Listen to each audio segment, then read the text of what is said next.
Le gros moteur économique, c'est le Tim Hortons, à cause il y a des gros bouchons de circulation. On est chez eux le soir, connaissant Québec.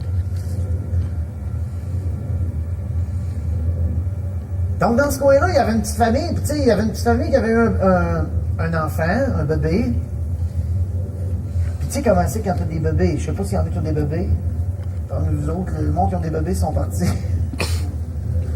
Le monde qui ont des bébés, ils le savent. On est de moins en moins, c'est malheureux, mais on est de moins en moins un couple, on est de plus en plus des parents. Puis là, à un moment donné, le petit bébé, ça faisait une couple de mois qu'il était né. Puis là, ils ont décidé, les autres, les parents, de se reconnecter peut-être comme couple. Puis ils décident de faire une sortie. C'est la première fois qu'ils faisaient garder le bébé. Mais la mère était quand même assez nerveuse de faire garder son enfant comme ça. C'est la première fois qu'ils sortaient. Ils ont demandé aux parents, ils ont demandé aux amis, ils ont demandé à tout le monde de garder, mais personne ne pouvait. Donc, ils sont tournés vers les petites annonces. Ils ont trouvé une petite gardienne. La petite gardienne arrive sur l'heure du souper. Les autres, ils allaient chez des amis. La petite gardienne arrive sur l'heure du souper. Elle est jeune. Après 12 ans. Rien pour vraiment rassurer la mère. T'sais. Je sais pas qu'ils sont pas bonnes, les petites gardiennes de 12 ans, là. Juste qu'on freak un peu.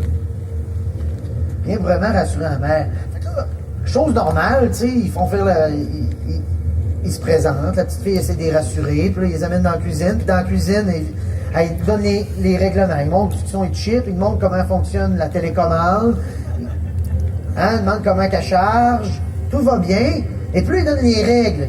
Mais la madame a des règles, pas mal. Puis elle est pas mal nerveuse de laisser son bébé pour la première fois. Puis la petite fille commence à trouver pas mal de stock-up, tu sais.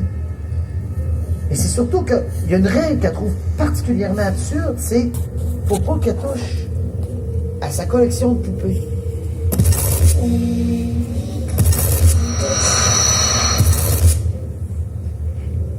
Parce que des poupées, il y en a partout. Des petites poupées en cire, des petites poupées en porcelaine, des petites poupées en plastique, il y en a comme partout. Dans la cuisine, il y en a au-dessus des armoires. Dans la chambre de bain, il y en a une petite tablette au-dessus des toilettes. Puis elle se dit qu'elle est vraiment freak, la bonne femme.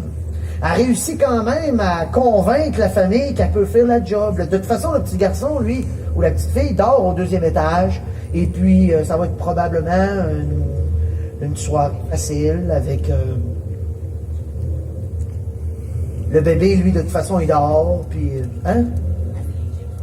Ah, c'est les chips sont hauts, c'est ça qui est important. T'as déjà regardé, toi, t'as ton cours de gardien averti, je le vois dans ta face. Fait qu'elle réussit à convaincre les parents que c'est une petite fille de confiance, puis les parents, ils partent à leur souper, puis à leur soirée ensemble, puis là, elle reste là. Puis là, elle s'en va dans le salon écouter son émission, pièce où elle n'avait jamais été. Et ça donne bien, ce soir-là, il y avait du beau TV. Il y avait Ramdam. Ça, là, hein? Ça, quand tu gardes, c'est important. Ça, c'est sa couche. C'était surtout l'émission Manolo. Là. En tout cas, bref. Fait qu'elle arrive dans le salon, mais dans le salon, il n'y avait pas encore été. Mais là, dans le salon, là, les poupées, là, il y en avait. Il y avait une bibliothèque de poupées. Il y avait posé des tablettes, il y avait des poupées sur toutes les tablettes. Il y en avait sur la télé. Et c'est surtout dans le coin du salon, à côté du divan, il y avait une petite chaise. Puis il y avait surtout cette grosse poupée-là. Une poupée d'à peu près 5-6 pieds de haut. C'était un gros clown. Un gros clown d'à peu près 5 pieds de haut, grandeur nature, qui était dans le coin du salon, qui était particulièrement affreux, qui était particulièrement dérangeant. Elle s'assied sur le divan, elle essaye d'écouter son émission.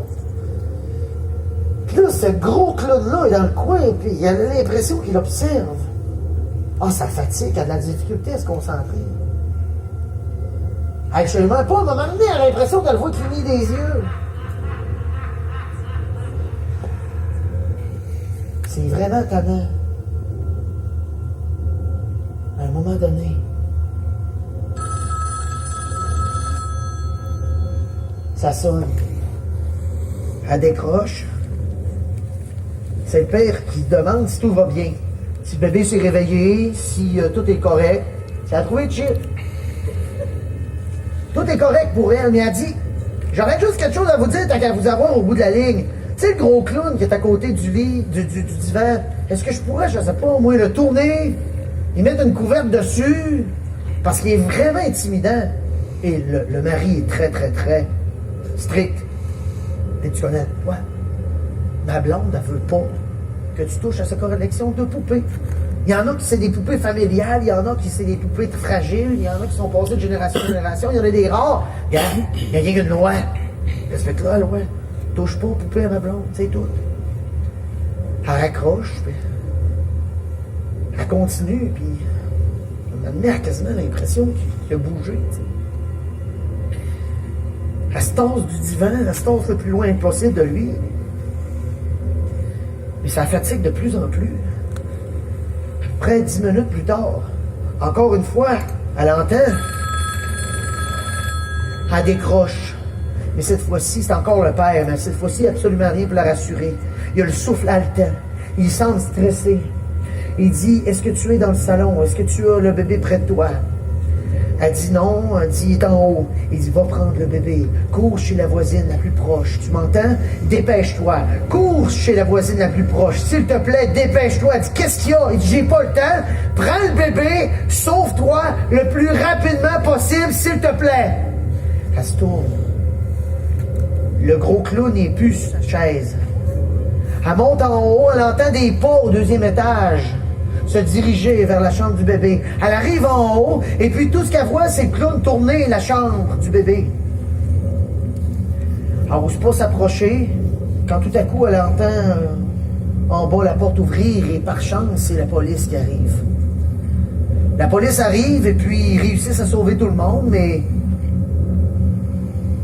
la police, les parents arrivant, absolument affolés, ils ont appris. Entre-temps, entre les deux téléphones, le mari a parlé à sa femme, et puis sa femme, il a dit, c'est parce qu'on n'a pas de clown dans notre salon. En même temps,